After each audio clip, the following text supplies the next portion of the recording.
was actually hosting with Apollo, who's watching, by the way. We did a good job, I thought. You did a good job. Got people to take their clothes off and dance and do the truffle shuffle. But Jaedong like walked by, like he stood up, flashed right there, and I did that thing where I'm like whatever, like, you know, fucking good venue, you know. But in my head, I'm going, like, and it's like, no, it's all fine. It's so great. Let's introduce these players here in the north. Well, I guess it's like the west position. And we do have a result too. The Blue Protoss. Oh, we have a result. Which you want to do first? You choose because you're the captain of my. No, dude. There's going to be like 7 minutes of just stuff. So I've what got are the results? planned for that, by the way. Okay. It's good to use the word stuff. More on that in a second. The results: Ghost User versus Suppy.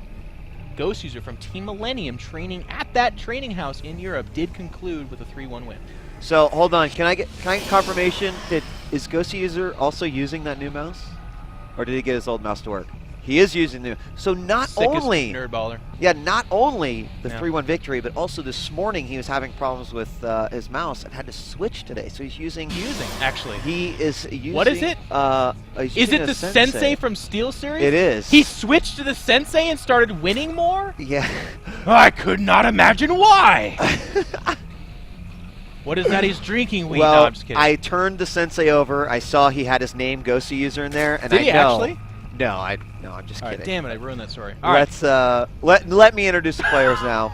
In the West position, as the Blue Protoss, SKMC. It's like, yeah, I can't really tell the difference between the Zerg and the Protoss. I'd appreciate it if you would go through that for me. And here on the East side, EG Jaedong, RC, and Hatchery already down. Of course, it's for those guys that still, they like to feel like they're at an event atmosphere. They might be at home, drinking a Monster in their underwear, but they're still like, yeah, Jaedong. And like, yeah, MC. No, like, you know? I like the tradition. Yes. I do. I feel like it'd be kind of silly if we went into a game and the commentators didn't know what to talk about. Didn't really know the players, didn't really have a history. They just kind of came off the street and were randomly selected for reasons people don't know why. I think that would make for a bad broadcasting experience, I don't know. It could. It would now, most of the time. Yes, what do you have planned for us? Well, okay, so for the first time in this 4-game set so far, the best of 5, obviously, Jaedong did get his hatch down first and went with the pool afterwards. Now, it's kind of like the ZVZ split where it's like hatch first versus 12 spawning pool, which is the one you want. And everyone says hatch first, but the 12 spawning pool is not that much worse. Well, here, we agree on this. The spawning pool first is safer. You get lings out. You get your queen started earlier, so you get the inject down. So it isn't that big of a deal. But if a Zerg could, they would get the hatch down first, and we see that. Oh, he's going to pull some tomfoolery, man. He is. And the pool is done, but no lings out quite yet. We're going to have a queen at the natural. Yep, he is. I mean, there is no doubt this is going to get up. And this is like one of those moments, you talk about Zerg tears a little bit. Oh, yeah. The moment that finishes and all of a sudden you see this blip of a pylon right there. And, I mean, not only does it affect what you are doing and what you're going to do with that third, but then you have to spend resources to eliminate it. You have to, and there it is. It's going up. He should just abandon it. Instant. If he drops any spine crawlers, if he makes lings right now, it's all a waste. He needs to look at that and say, well, bravo, I should have had an overlord there or a drone or something. Yep. He doesn't, so now he needs to start thinking about putting his hatchet at the next best spot. Just a little bit more central, and he'll deal with that later when he has roaches or whatever. Oh, no, he might try to defend this. Is he? He thought about it. Oh, yeah, he did. Don't do it, Jaedong! No. And another cannon going down as well. I mean, not biased at all. It's like, whatever. He's like, well, I'll still mine my 15 minerals. Yeah, I could get... Oh, he's going to go in for it. He is going to go for it. I don't know if I like this in control, but he is going to get the one cannon. You know, if he was going to go for it... Oh, he's going for it. Yeah, he's got 3 queens, man. Wow. No problem. Yep. Look at him. He is.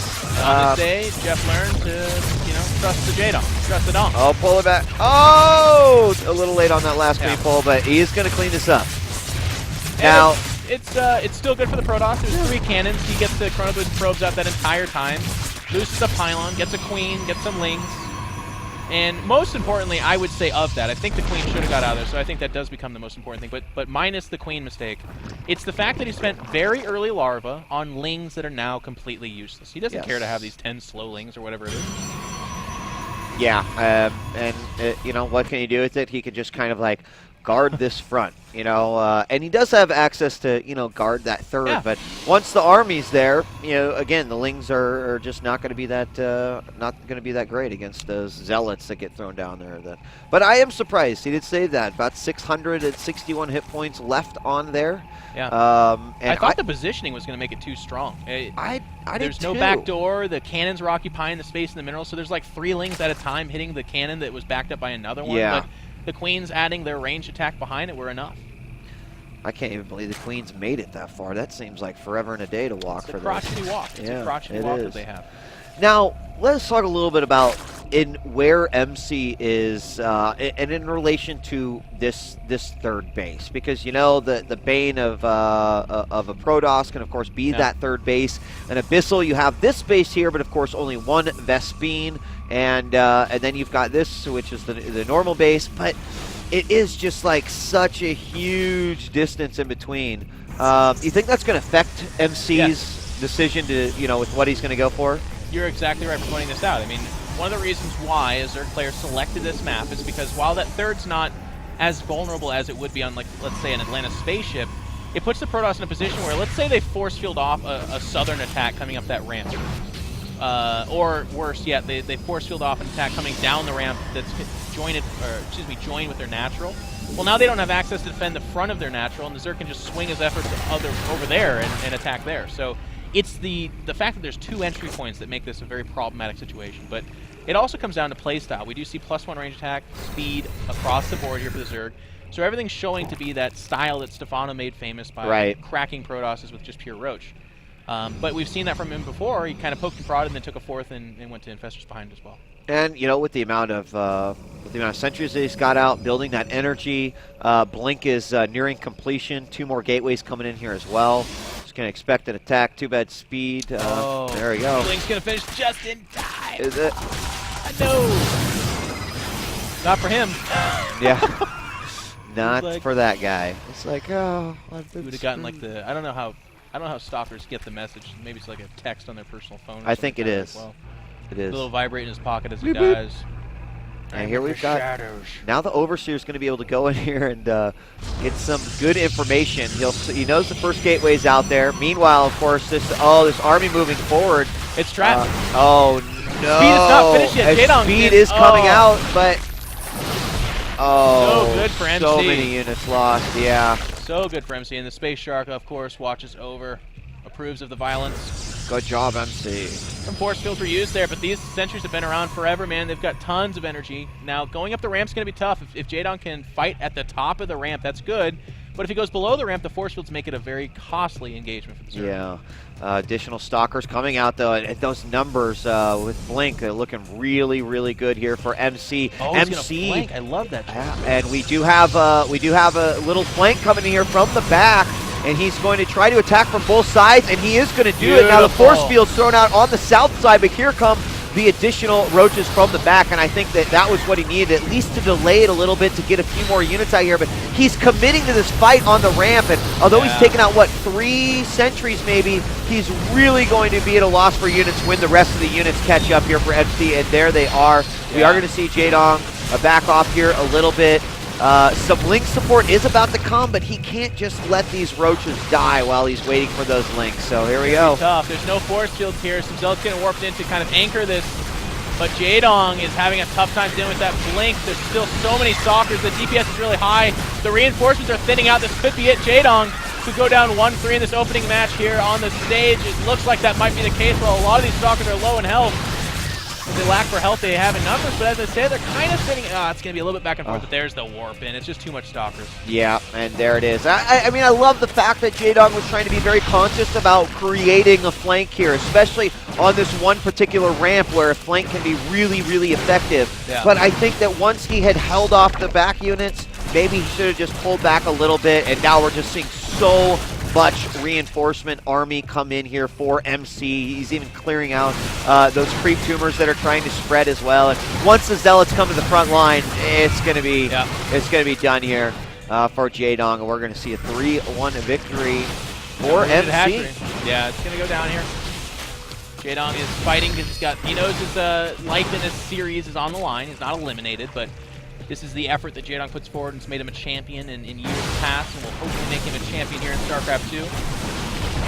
MC will go on. I'm not quite sure who his next match is, but we do have, you know, the PvP with Youngwa down the road. We've got the PvT with Puma, and then a bunch of PvZ.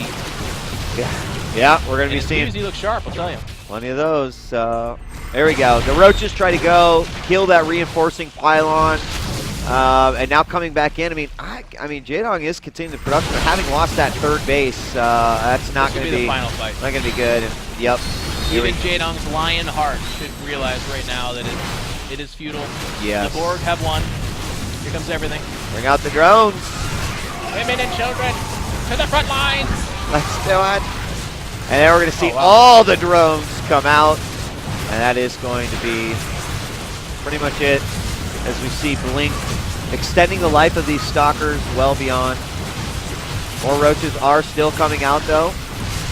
And at this point, keep in mind, 41 drones have been killed, so although there's probably a few that are like, no, look, he held it off, but he's still mining from his main wheat. Yes, he is still mining from his main. He's still got those drones. Great job. He's looking at a solid 18 drones. Yeah.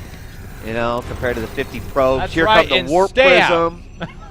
Oh, don't. Okay, well, someday there'll be an in-control tournament. At this point in time, we'd cut to you and I, and we'd be like, well, that was a great game.